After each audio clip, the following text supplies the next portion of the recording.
You know how conservatives are always like, oh, people on the left want us to say that trans women are women and trans men are men. That's Orwellian. You're distorting the meaning of words. Even if you think that a woman has to be an adult human female and a man has to be an adult human male, there are considerably worse things going on right now when it comes to the distortion of language and its meaning than that.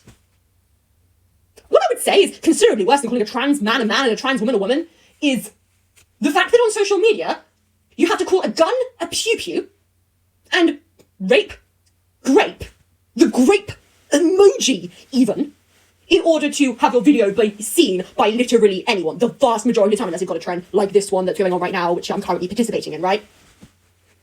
Unless you're in a very specific instance, you have to censor yourself and distort the meaning of some of the most horrific and tragic things that someone can go through.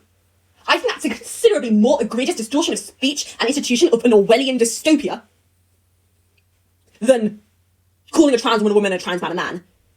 You know, that and the denial of the resurgence of fascism, the thing of, hey, we're not far right, we're just right. You know, with reform and all that.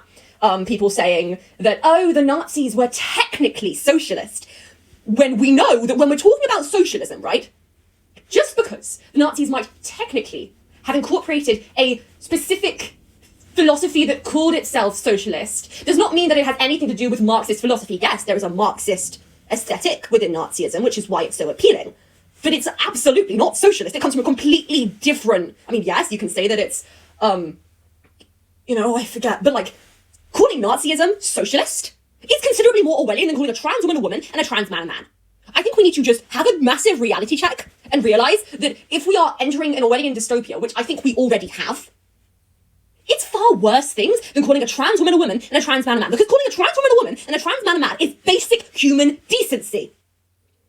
But calling rape grape and calling Nazis socialist, or having to call them Yahtzees on social media so that you don't get banned, is considerably worse, in my opinion.